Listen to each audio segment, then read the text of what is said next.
ബഹുമാന്യരെ, ഞാൻ advocate Satheesh T പത്മനാഭനാണ്. നമ്മുടെ കേരളത്തിൽ തദ്ദേശീയ സ്വയംഭരണ സ്ഥാപന വകുപ്പ് ഈയിടെ പുറപ്പെടുവിച്ച ഒരു പുതിയ ചട്ടം, ആ ചട്ടത്തെപ്പറ്റി പലരും അഭിപ്രായങ്ങൾ പറയണമെന്ന് ആവശ്യപ്പെടുകയുണ്ടായി. അതിൻ്റെ അടിസ്ഥാനത്തിലാണ് ഈ ചെറിയ സംഭാഷണം നമ്മളിവിടെ കുറിക്കുന്നത്. 9/6/2023 നമ്മുടെ തദ്ദേശീയ സ്വയംഭരണ വകുപ്പ് ഒരു പുതിയ ചട്ടം പുറപ്പെടുവിക്കുകയുണ്ടായി. ആ ചട്ടത്തിൻ്റെ അടിസ്ഥാനം നമ്മുടെ ഹൈക്കോടതിയുടെ ചില ഉത്തരവ് കാരണം ആയിട്ടുണ്ട്. അത് പ്രധാനമായും മാലിന്യമുക്തം നവകേരളം എന്ന ഒരു പുതിയ ആശയത്തെ മുൻനിർത്തിയാണ്. നമ്മുടെ കേരളത്തെ സംബന്ധിക്കുന്നിടത്തോളം നമ്മൾ വളരെ വൃത്തിയുള്ളവരാണ്. നമ്മൾ നല്ല രീതിയിൽ വസ്ത്രം ധരിക്കും, നല്ല വൃത്തിയായി കാര്യങ്ങളൊക്കെ തന്നെ ചെയ്യും. പക്ഷേ അത്തരത്തിലൊരു വൃത്തി നമ്മുടെ പരിസരം സൂക്ഷിക്കുന്നതുമായി ബന്ധപ്പെട്ട് ചെയ്യാറുണ്ടോ എന്ന് ചോദിച്ചാൽ ഇല്ല എന്നാണ് നമ്മളെ വിമർശിക്കുന്നവർ പറയുന്നത്. ഒരു പരിധിവരെ അത് ശരിയാണെന്നും നമുക്ക് കാര്യങ്ങളൊക്കെ പരിശോധിച്ചാൽ മനസ്സിലാവും. നമ്മുടെ പൊതുനിരത്തുകൾ പലപ്പോഴും ബോധപൂർവം വലിച്ചെറിയുന്ന മാലിന്യ കൂമ്പാരങ്ങൾ കൊണ്ട് വളരെ മോശമാകാറുണ്ട്. പൊതുനിരത്തുകൾ നമുക്ക് സഞ്ചാരയോഗ്യമാകുന്നതിന് അനുകൂലമായ സാഹചര്യം ഈ മാലിന്യങ്ങൾ ബോധപൂർവം വലിച്ചെറിയുന്നവർ സൃഷ്ടിക്കാതിരിക്കുന്നുണ്ട്. അതുകൊണ്ട് പ്രിയമുള്ളവരെ, ഈ നിയമം വളരെ നല്ല ഒരു നിയമമാണ്, പരക്കെ സ്വാഗതം ചെയ്യപ്പെടേണ്ട ഒരു നിയമം. കാരണം എന്താ, പകർച്ചവ്യാധികൾ ഇപ്പോൾ നമ്മുടെ നാട്ടിൽ പടർന്നു പിടിക്കുക. കൂടുതൽ മഴ പെയ്യുമ്പോഴത്തേക്ക് പകർച്ചവ്യാധികളുടെ എണ്ണം പെരുകും. ഇപ്പം തന്നെ പനി ബാധിച്ച് നമ്മുടെ എത്രയോ ആൾക്കാർ മരണപ്പെട്ടു പോയി.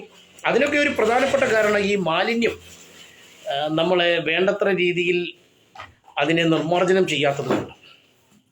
അതുകൊണ്ട് തന്നെ പൊതുനിരത്തുകളിൽ, സ്വകാര്യ വ്യക്തികളുടെ വസ്തുക്കളിൽ, അതേപോലെ ജലാശയങ്ങളിലൊക്കെ ഈ മാലിന്യം വലിച്ചെറിയുന്നവരുടെ ചിത്രങ്ങൾ, അവരുടെ വീഡിയോ ഒക്കെ തന്നെ ബന്ധപ്പെട്ട തദ്ദേശീയ സ്വയംഭരണ സ്ഥാപന വകുപ്പിൻ്റെ അധികാരികളെ ഏൽപ്പിച്ചാൽ ഈ ഏൽപ്പിക്കുന്നവർക്ക് ഒരു വലിയ പാരിതോഷികം നൽകും. ചെറിയ കാര്യമാണ്. ഒരു ദിവസം 22,500 രൂപ വരെ പാരിതോഷികം ലഭിക്കാവുന്ന കാര്യമായത്. അപ്പോൾ തൊഴിലില്ലാത്തവർക്ക്, മറ്റു വരുമാനമില്ലാത്തവർക്ക് ഒരു ദിവസം 2,500 രൂപ ലഭിച്ചാൽ അത് മോശമായ കാര്യമല്ല.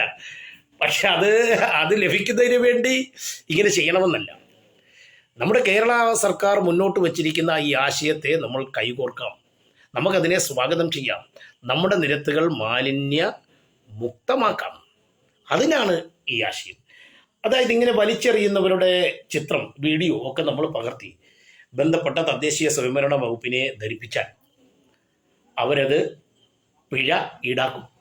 അങ്ങനെ പിഴ ഈടാക്കി കഴിയുമ്പോൾ ആ പിഴയുടെ 25% 30 ദിവസത്തിനകം ഈ വിവരം ധരിച്ച ആളുടെ അക്കൗണ്ടിലേക്ക് വരും. എന്താ, ചെറിയ ഒരു തുക ലഭിച്ചാൽ ആർക്കെങ്കിലും വിഷമമുണ്ടോ? ഒരു വിഷമം കാണില്ല. അതുകൊണ്ട് തന്നെ ഇതേ നമുക്ക് പരക്കെ സ്വാഗതം ചെയ്യാവുന്ന ഒരു നിയമം. ഇതിപ്പം ബന്ധപ്പെട്ട അധികാരികളെ ധരിപ്പിക്കുന്നവർ വിവരമൊന്നും പുറത്തുവിടത്തില്ല. അതൊക്കെ അതീവ രഹസ്യമായി ഗ്രാമപഞ്ചായത്ത് അധികൃതരോ ബന്ധപ്പെട്ട തദ്ദേശീയ സ്വയംഭരണ സ്ഥാപന വകുപ്പിൻ്റെ അധികൃതരോ സൂക്ഷിക്കും. അതുകൊണ്ട് തന്നെ നമുക്ക് ഈ നിയമത്തെ സ്വാഗതം ചെയ്യാം. നമ്മുടെ കേരളത്തെ ദൈവത്തിൻ്റെ സ്വന്തം നാടിനെ മാലിന്യവിമുക്തമാക്കുന്നതിന് വേണ്ടിയുള്ള കടമയിൽ നമുക്ക് കൈകോർക്കാം. മാലിന്യമുക്തം നവകേരളം പരക്കെ സ്വാഗതം ചെയ്യാം. അടുത്ത ഒരു ദിവസം ഇത്തരത്തിലുള്ള ഏതെങ്കിലും ഒരു ചെറിയ നിയമവുമായി ബന്ധപ്പെട്ടുള്ള സംഭാഷണവുമായി വരുന്നതായിരിക്കും. നന്ദി, നമസ്കാരം. Advocate Satheesh T Padmanabhan.